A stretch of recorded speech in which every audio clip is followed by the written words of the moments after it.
아름다운 찬양으로 하나님께 영광 돌리신 우리 찬양대 여러분 진심으로 감사드립니다.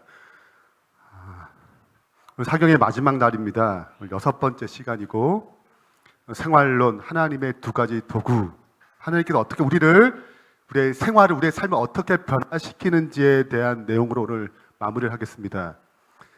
첫날부터 실은 우리가 많은 내용을 좀 다뤘습니다. 한편으로 짧은 시간 제가 많은 내용을 다루다 보니까 제가 말이 좀 빠른데 더 빠르게 했습니다. 그래서 고생 많으셨고요. 오늘은 부담이 별로 없습니다. 내용이 그렇게 많지 않기 때문에 좀 부담 없이 들을 수 있다 생각됩니다. 지금 사진 보이시죠? 이게 6년 전의 사진입니다. 2012년 제가 70%는 죽는다고 했어요. 그래서 이때 회복이 됐죠. 이게 건강한 모습이니까. 이때 저에게 새롭게 와닿았던 책이 있습니다. 제가 제일 좋아하는 책이 있어요. 그래서 로마서입니다.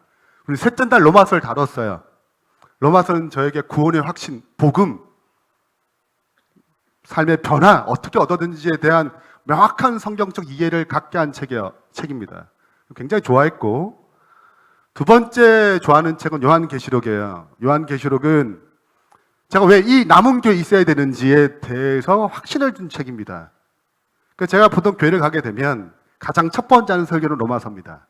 그리고 틈틈이 이제 요한계시록을 가르치는 것이 보통 제가 이제 설교할 때 사용하는 방법인데요. 제가 아프면서 새롭게 좋아하는 책이 생겼습니다. 무슨 책 같아요? 네. 어떤 책일까요? 맞추신 분에게 교회에서 선물을 주시면 감사하겠습니다. 네. 네? 말라기, 계시록, 계시록 얘기했습니다. 욥기. 네. 10편, 네, 감사합니다. 없는 걸로 하겠습니다. 부담 안 가져도 되겠습니다. 교회에서. 네. 전도서입니다. 제가 새롭게 좋아하는 책이 전도서예요. 왜 좋아하냐면, 시작은 인생의 허무함을 다룹니다.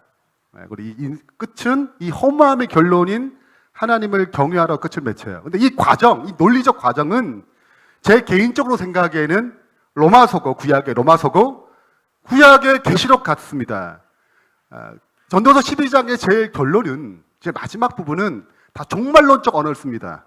인생의 종말을 이 지구의 마지막의 종말을 사용하는 언어를 다 사용했어요. 그러니까 우리의 삶의 마지막이 뭐와 같아요? 지구의 마지막과 비슷합니다. 그래서 제가 개인적으로 생각하기에는 전도서는 구약의 로마서 같은, 또 요한계시록 같은 책이 아닌가 생각하게 됐습니다. 그래서 이 책의 핵심의 주제는 허무한 인생의 해답이신 누구를 경외하는 것입니까? 다 같이 읽어보겠습니다. 시작. 허무한 인생의 해답이신 하나님을 경외하는 것입니다. 근데 하나님이 우리의 인생의 답 맞습니까? 동의하세요? 네, 감사합니다. 자, 근데 실은 우리는 하나님 찾지 않습니다. 세상은 하나님 찾지 않아요. 하나님 찾는 자가 없습니다. 분명히 우리의 인생의 해답은 누구신데요? 하나님인데 하나님을 찾지 않은 인생입니다. 이걸 이해를 좀 돕기 위해서 제가 도표를 하나 만들었습니다. 나라는 존재예요. 우리는 다 행복하고 싶나요? 네, 그래서 이 행복을 추구하는 방법을 어떻게 얻냐면 이런 것들로 얻습니다. 좋은 관계를 맺고 성공하고 가족들이 잘 되고 지위가 높아지고 돈이 적어야 돼요? 많아야 돼요? 많아야 됩니다. 일이 잘 풀려야 돼요. 학위가 낮아야 돼요? 높아야 돼요? 높아야 돼요. 내가 목표를 세웠는데 목표가 성취한 것이 기쁨이 줍니다. 희노애락이 여기에 달려 있어요. 인생은 이렇게 살아가는 겁니다. 이것이 모든 행복의 근원인 것처럼 살아가요. 그래서 하나님이 옆에 있어도 보이지 않습니다. 이것들만 보여요. 그래서 이 잿된 욕심 때문에 하나님을 필요하지도 않고 보이지도 않는 상태에 우리는 머물러 있어요.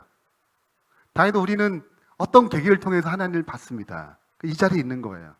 그러니까 세상은 그렇지 않습니다. 그렇기 때문에 우리는 하나님 찾지 않으니까 누가 찾아오셔야 돼요? 하나님이 찾아오셔야 돼요. 양을 잃어버렸는데 누가 찾아와요? 목자가 찾습니다. 이런 드라크마를 누가 찾아요? 그 여자가 찾는 것입니다. 하나님이 찾아오셔야 돼요. 어떻게 찾아오세요? 어떻게 하나님이 우리의 인생의 해답임을 어떻게 알게 해주시고 우리를 어떻게 이끌어 주실까요? 그 해답이 전도서 3장에 기록됐습니다. 여러 가지 방법이 있겠지만 저자인 솔로몬은 그 인생을 하나님께 인도하는 두 가지 방법을 설명합니다. 자, 이제 하나씩 살펴볼 텐데 그 두 가지 방법이 무엇인지 좀 찾아보시면 좋겠습니다. 전도서 3장 1절을 이렇게 시작합니다. 다 같이 읽겠습니다. 천하의 범사가 시작. 천하의 범사에 기한이 있고 모든 목적이 이룰 때가 있나니 날 때가 있고 죽을 때가 있으며 심을 때가 있고 심은 것을 뽑을 때가 있어요. 모든 것이 뭐가 있습니까? 때가 있습니다. 이날 왜 안식을 오셨죠? 때예요. 시간. 네. 우리 자녀를 임신하면 몇 개월 걸립니까? 10개월. 그 기한을 우리가 정했어요? 하나님이 정했어요? 하나님이 정했습니다. 언제 씨를 신나요? 일반적으로 봄에. 언제 거둬요? 그걸 우리가 정했어요? 하나님이 정했습니다. 그러니까 하나님은 타이밍을 갖고 계세요. 자, 그 다음에 또 읽겠습니다. 시작. 내가 심중에 이르기를 인생 일에 대하여 하나님이 저희를 시험하시리니 저희로 자기가 짐승보다 다름이 없는 줄로 깨닫게 하려 하십니다. 하여노라. 우리한테 뭘 허락하신다고요? 시험, 고난을 허락하십니다. 이걸 알게 되면 이걸 통해서 뭘 알게 하는 거예요? 뭐 같음을? 우리 마음이 낮아져서 내가 저 짐승과 별 차이가 없구나. 이게 마음이 낮아지게 만드는 것입니다.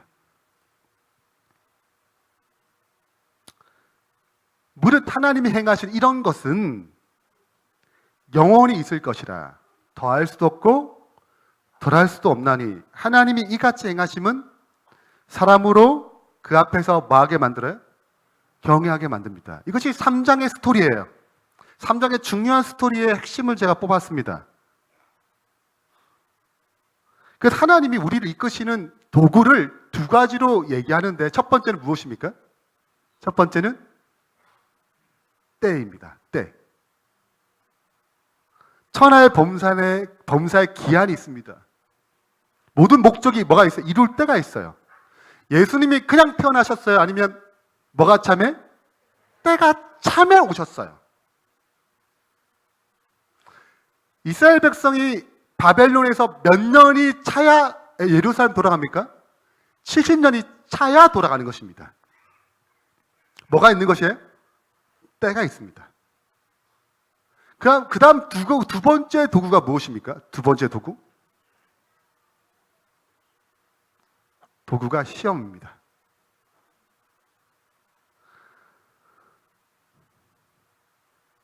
내가 심중에 이르기를 인생의 일에 대하여 하나님이 저희를 뭐 하세요? 시험하십니다. 오늘 두 장로님의 삶 가운데 뭐가 있었어요? 시험, 고난이 있었습니다. 어려움이 있었어요. 이걸 허락하셔서 우리를 뭐처럼? 짐승과 다를 것이 없다. 이것은 마음의 낮아짐이에요. 실제로 짐승이 된 사람이 있어요. 성경에. 누가 있어요? 느부갓네살 왕 생각나시죠? 다니엘 4장에 보면 느부갓네살 왕이 그 마음이 뭐하여? 교만하여. 이 바벨론이 하나님이 주신 것임에도 불구하고 마치 내가 다 성취한 것처럼 고백했을 때 그는 7년 동안 짐승처럼 살았습니다. 그게 마음이 낮아지니까 이제 하늘을 뭐예요? 우르르 봄으로 다시 총명이 돌아왔습니다. 성경의 내용을 볼 때 하나님께서 우리를 이끄시는 두 가지 대표적인 도구가 하나는 타이밍이고 시간이고 또 하나는 뭐예요? 시험입니다. 이걸 이제 정리해 보겠습니다. 우리는 이것들로 행복을 추구합니다. 희노애락이 여기에 달려 있어요. 그래서 하나님은 옆에 계셔도 보이지 않습니다. 그렇기 때문에 하나님을 보게 하기 위해서 하나님은 뭘 허락하세요? 때와 시험입니다. 그 때를 아무 때 하면 안 돼요. 그 적절한 타이밍이 있는 것입니다. 그 때와 시험을 허락하시면 내가 추구했던 것들이 무너지기 시작합니다. 그러면 뭐가 낮아질까요? 마음이 낮아집니다. 마음이 낮아져요. 그러면 누가 누굴 볼 여유롭게 생겨요? 하나님을 볼 수 있는, 하나님이 옆에 계심을, 하나님의 찾아오심을 경험할 수 있는 길이 열리는 것입니다. 그래서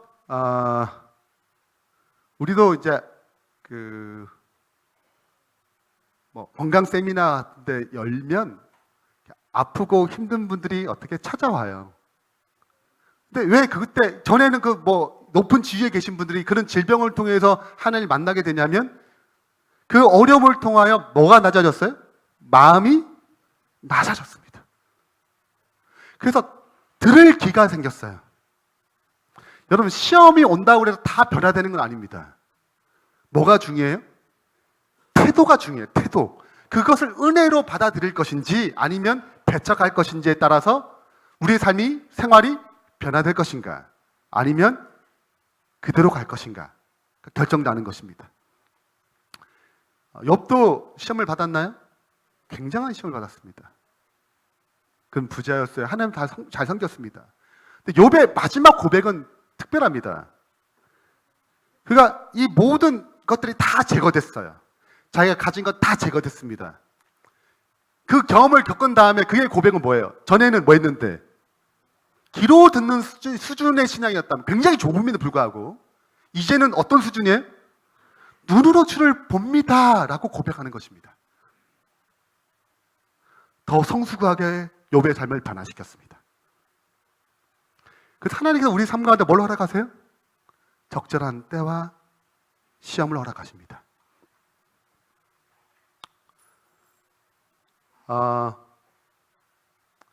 그래서 하나님께서는 우리를 다 같이 읽어보겠습니다. 시작. 하나님께서는 우리의 구원과 성숙을 위해서 때와 시험이라는 두 가지 도구를 통해 자아를 깨트리고 그리스도만을 의지하도록 이끄십니다. 제가 공항교회에 처음으로 이제 담임으로 부임을 받았어요. 대신방을 하잖아요. 대신방을 하게 되면 이제 여기저기 교우님들을 방문하는데 그때 수석 장로님이 한 곳을 갔습니다. 뭐라고 얘기하냐면 이분만 전도하면 목사님 여기 계신 동안 아무도 전도 안 해도 돼요 라고 할 정도의 분이었어요. 네. 회장님이신데 아내는 우리 재림교인 집사님이시고 그분은 태생부터 불교인이에요. 절에 가서 나았어요. 잘 안 나아지니까 절에 가가지고 이름도 받고 했습니다. 그리고 이분은 불경을 또 읽으세요. 그래서 종교적 논쟁을 하지 않기 위해서 아내한테 나는 부처님께 당신은 하나님께 같이 뭐 하자? 같이 뭐 예배 드리고 같이 기도하자. 단 뭐는 하지 말자. 종교 가지고 전도 같은 거 하지 말자. 그럼 분란이 일어나니. 난 태생부터 다르다. 네, 그런 것입니다. 네. 제가 그분을 만났어요. 네. 그리고 딱 선을 긋습니다. 목사님, 네, 기도하시고 가시면 됩니다. 이게 끝이에요. 뭐가 왔을까요? 시험이 온 것입니다. 그분이 어떤 문제가 얽혀서 감옥에 가게 되셨어요. 뜻하지 않은 일입니다. 그때 제가 매주 그 집사님과 함께 매주 수요일마다 방문을 갔어요. 거의. 시간이 면회지는 굉장히 짧아요. 길지 않습니다. 그러니까 짧으니까 뭐만 합니까? 간단하게 기도해주고 안부 얘기하고 끝이에요. 1년 정도 사시고 나오셨는데 그분이 저와 성경 공부를 시작했습니다. 뭐가 낮아진 거예요? 마음이 낮아진 거예요. 마음이 낮아진 것입니다. 그리고 집사님이 되셨어요. 수석 집사님도 되시고. 네. 누구의 역사예요? 하나님의 역사입니다. 하나님 우리를 이렇게 이끌어 가십니다. 이제 저의 간증을 얘기하겠습니다. 제가 2012년 3월 5일 월요일입니다. 어떤 날인가 이때 비행기를 타고 필리핀으로 향학하기로 한 날이에요. 네, 짐은 다 보냈습니다. 네, 짐은 필리핀을 다 갔어요. 전 몸만 가면 됩니까? 몸만 가면 됩니다. 그 전날 일요일 3월 4일 제가 숨쉬기 어려운 거예요. 갑자기요. 숨이 잘 안 쉬어지는 거예요.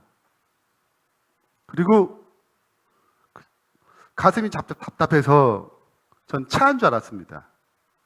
내일 가야 돼요. 비행기 타고. 근데 너무 몸이 안 좋다 보니까 비행기도 못 탈 것 같고 그래서 일요일 날 문을 여는 병원은 어디예요? 그래서 삼육병원에 갔어요. 삼육병원에 가서 저희는 이제 더 이상 서 있을 수 없었습니다. 갑자기 막 안 좋아지기 시작하는 거예요. 그리고 양해를 구해서 갑자기 먼저 좀 의사를 만났습니다. 그리고 몇 가지 물었어요. 제가 초등학교 6학년 때 류마티스 열에 관련된 병을 걸렸습니다. 이것이 이 류마티스 균이 심장 판막에 붙은 거예요. 그래서 저를 이제 빨리 입원을 시켰습니다. 입원을 시키고 호흡이 안 되니까 호흡기, 산소호흡기를 꼈어요. 근데 저녁쯤 되니까 호흡도 못 하겠어요. 호흡이 안 되는 것입니다. 뭐 해야 돼요? 인공 호흡기를 껴야 됩니다. 그때부터 이제 저는 의식이 없습니다. 의식이 없고 저희 집사람과 그 병원에 관련된 분들이 저한테 얘기해 준 이야기로 제가 말씀드립니다. 이제부터 저는 의식이 없어요.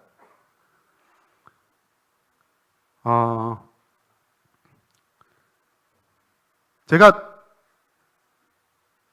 인공호흡을 끼고 인공호흡을 낄 때도 막 피가 터져 나왔다고 하더라고요. 굉장히 응급 환자가 됐습니다. 저희 부모님이 올려줬어요. 죽는다고. 이제 죽을 수 있다고. 수술도 빨리 해야 되는데 실은 이 수술하실 흉부외과 과장님이 휴가세요. 목요일 날 휴가가 끝나요. 네. 그리고 이제 상담 결과 제가 이제 심장 판막 2개가 문제가 생기고 이제 심장에 굉장히 문제가 생겨서 제가 듣는 바로는 이런 수술은 삼성병원에서도 5번, 지금까지 5번 정도 할 정도로 수술 건수가 이렇게 흔하지 않은 것입니다.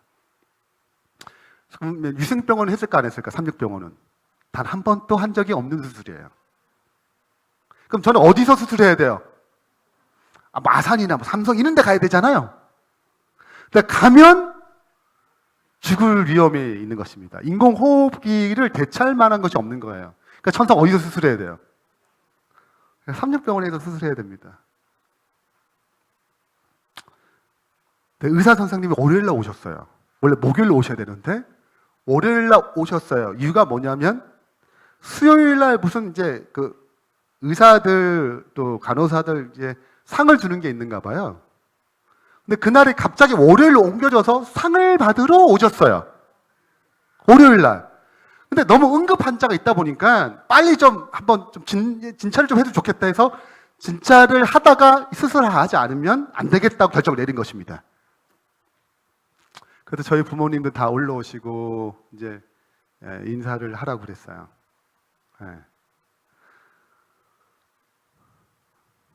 3월 5일날 이제 수술을 시작하는 것입니다. 근데 삼육병원은 수술할 수 있는 장비가 없어서 저 수술을 못하게 돼 있어요. 장비가 없어서. 원래는 그렇대요.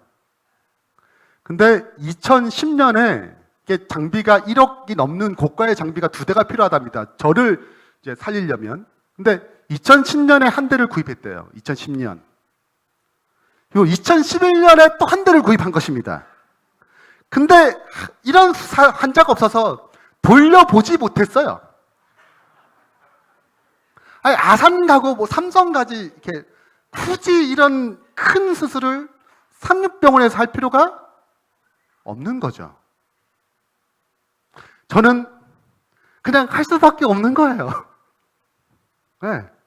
근데 이게 기가 막히지 않아요? 저한테 직접 오셔서 목사님이 처음 이 두 기계를 처음 사용하신 분이라고 얘기하시더라고요. 네. 3월 5일 이날 목회자 협의회가 있는 날입니다. 이 소식을 듣고 이렇게 기도를 해주셨어요. 주 여호와께서 이같이 말씀하셨느니라. 그래도 이스라엘 족속이 이같이 자기들에게 이루어주기를 내게 뭐 해야 돼요? 구해야 할지니라. 이 앞의 내용은 이스라엘 백성을 바벨론에서 예루살렘으로 탈바벨 시키고자 하는 하나님의 약속이 있습니다. 근데 그 약속이 있다 하더라도 뭐 하지 아니하면, 너희가 진짜 간절히 소망하지 않으면 뜻이 없는가? 라고 생각하는 거예요. 근데 너희가 정말 구하면 뭐예요? 뜻이, 약속이 이루어지는 것입니다. 하나님이 저를 살리고자 하는 약속이 있다 하더라도, 계획이 있다 하더라도 누가 원하지 아니하면, 기도하지 아니하면 역사가 일어나지 않는 거예요. 많은 분들이 전국에서 기도해 주셨습니다. 그 기도 응답으로 제가 살아났어요. 판막을 이제 이 기계 판막을 넣어서 판막이 이제 2개가 있습니다. 저는 잠잘 때 짝깍 소리가 나야 돼요. 예, 이게 짝깍 소리가 안 나면 굉장히 위험한 것입니다. 그래서 인제 시계 비싼 게 하나 갖고 있어요. 수술이 잘 됐을까요? 잘 됐으니 서 있는 거예요. 이게 이제 수술하자마자 사진입니다. 굉장히 얼빠졌죠. 여러분, 이제 심장기를 보통 50%가 넘어야 되는데 이때가 한 10 몇 프로였어요. 이 정도 되면 여러분, 아무리 몸이 건강해도 심장에 기능이 생기면, 엔진이 문제 생기면 여러분, 이게 여기 화장실 가는데도 얼마나 고통스러운지 몰라요. 제가 이제 판막을 바꿨기 때문에 약을 먹어야 합니다. 이건 평생 먹어야 될 약입니다. 와파린이라는 약입니다. 이 약은 항응고제예요. 그러니까 피가 잘 응고되지 않도록 하는 약입니다. 이 약은 이제 판막이 이제 피를 보낼 때, 또 받을 때마다 부딪히잖아요. 이렇게 이게 부딪히잖아요. 그러면 어떻게 돼야 됩니까? 이게 지금 현재 상황으로는 이게 무조건 혈전이 생기는 것입니다. 혈전이 생기면 어디에 막힐까요? 이런데 막히면 뇌출혈, 이런 것이 걸려요.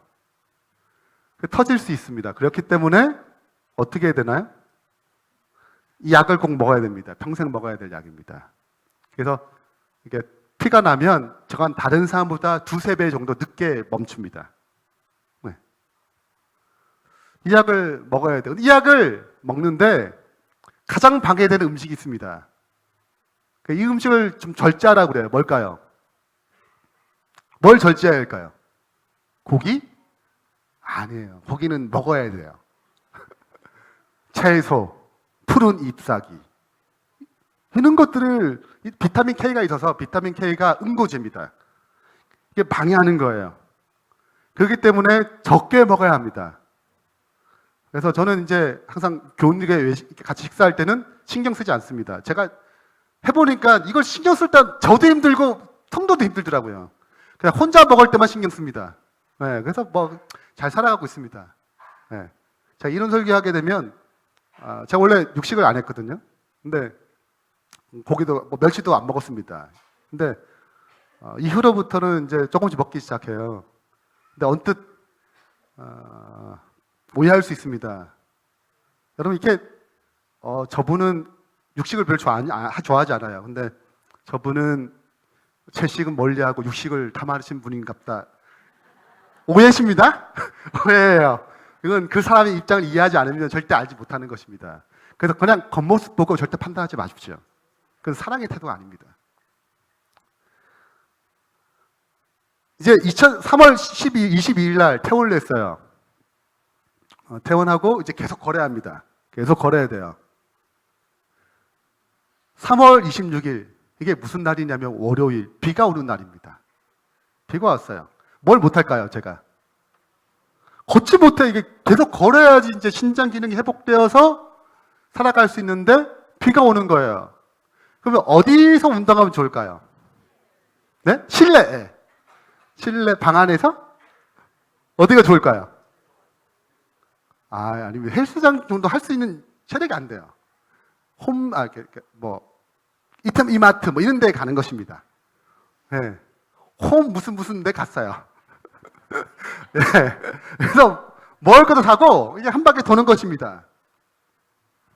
근데 제가 갑자기 너무 힘든 거예요. 갑자기 힘들어가지고 자리에 앉았어요. 그리고 저희 집사람 보고 다녀와. 저희 집사람 고생 많이 했죠. 다녀와 그랬어요. 네. 그리고 제가 쓰러졌어요. 뇌출혈이 생긴 것입니다. 네. 얼마 되지 않아서. 자, 문제는 뭐냐면 뇌출혈이 생기면 이게 이제 피를 말리든지 아니면 수술해야 돼요. 근데 수술하게 되면 뭘 먹으면 안 돼요? 와파린을 끊게 됐습니다. 그러면 뭐가 또 생길 가능성이 있어요? 혈전이 또 생기는 가능성이 있습니다. 그러니까 이게 딜레마예요. 그러니까 최대한 수술 안 하는 쪽 흘러가야 되는데 피가 안 마르는 거예요. 뭘 해야 돼요? 수술해야 됩니다. 수술하게 되면 또 후유증으로 뭐가 또 터져요? 이런 딜레마에 빠져 있는 것입니다. 이게 그냥 몸이면 모르겠는데 이게 내 쪽이라 굉장히 조심스러운 부분이 있는 거예요. 결국 안 돼서 피가 안 말려서 4월 2일 수술했습니다.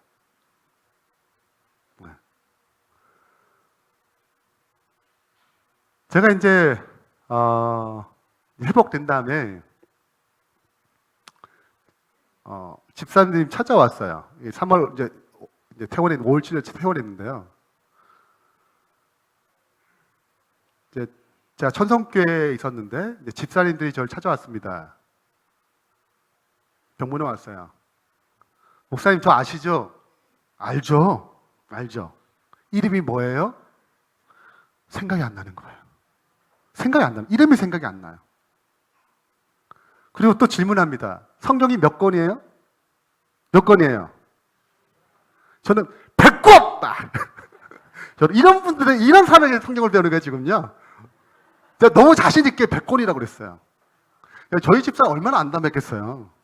이제 목회는 끝났구나. 저런 사람이 어떻게 성경을 가르치겠어요? 네. 그냥 하나의 은혜죠. 이건 구분의 은혜입니다. 그래서 이제 이런 어려운 시간이 있었어요. 제가 저 스스로도 딜레마에 빠졌습니다. 그러니까 한 번이면 족한데 또 이렇게 어려움을 허락하시나? 이유가 뭔가? 이런 여러 가지 고민을 하게 됐습니다.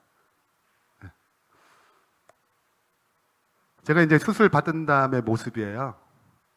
머리를 빡빡 깎고 이렇게 하는 모습입니다. 여기서 뭐 더 드릴 말씀도 있겠지만 좀 생략하면서 욥기 23장 10절에 있는 말씀을 다 같이 읽겠습니다. 시작. 나의 가는 길을 오직 그가 아시나니 그가 나를 단련하신 후에는 내가 정금같이 나오리라. 여러분 기가 막힌 타이밍에 만약에 제가 이 병이 좀 늦게 발병돼서 비행기를 탔다가 합시다. 비행기 타다가 죽어요. 이걸 필리핀에 가서 발병됐다고 생각해 보세요. 수술할 수 없어서 죽어요. 네. 기가 막힌 타이밍이잖아요. 그죠? 하나님이 뭘 주관하세요? 시간을 주관하십니다. 네. 이 시험을 통해서 하나님이 계획하는 바가 있어요. 제가 그걸 하나씩 체험하고 있습니다. 중요한 것은 이런 일이 올 때 우리의 태도가 중요해요. 이것을 은혜로 받아들일 것인가? 아니면 불평할 것인가? 마음을 더 강팍하게 할 것인가? 그 은혜로 받아들이게 되면 우리의 생각은 변화됩니다. 태도가 바뀌어요. 습관이 달라지는 것입니다. 우리 삶 가운데 이런 축복이 임하길 바랍니다. 결론을 맺겠습니다. 자, 하나님께서 우리를 구원시키시고 성숙시키기 위해서 뭘 사용하세요? 때와 시험이라는 두 가지 도구를 사용하십니다. 여러분 삶 가운데 시험이 있습니까? 어려움이 있어요? 다 말 못할 그런 것도 있습니다. 보기는 좋아도 다 사람마다 사연이 다 달라요. 사정이 다 있는 것입니다. 이것을 어떤 태도로?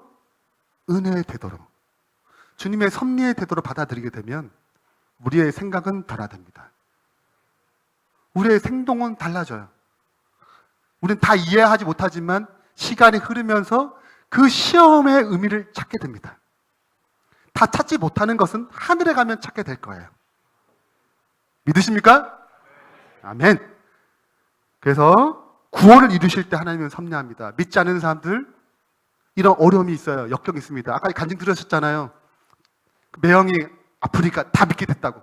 섭리가 있는 것입니다.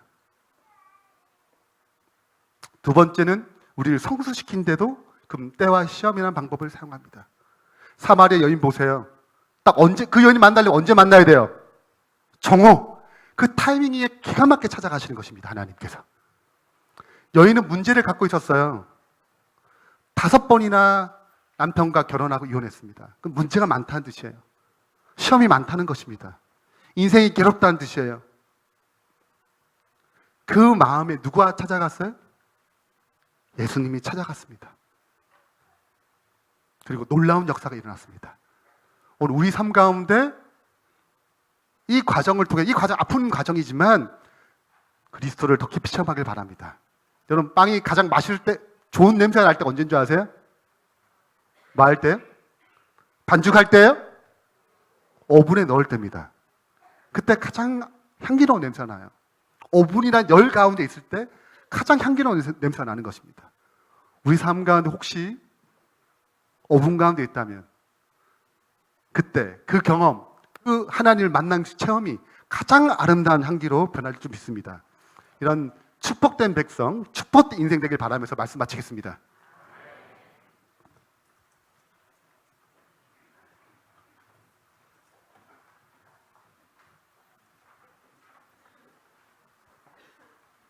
이제 준비하신 11조와 헌물을 드리도록 하겠습니다.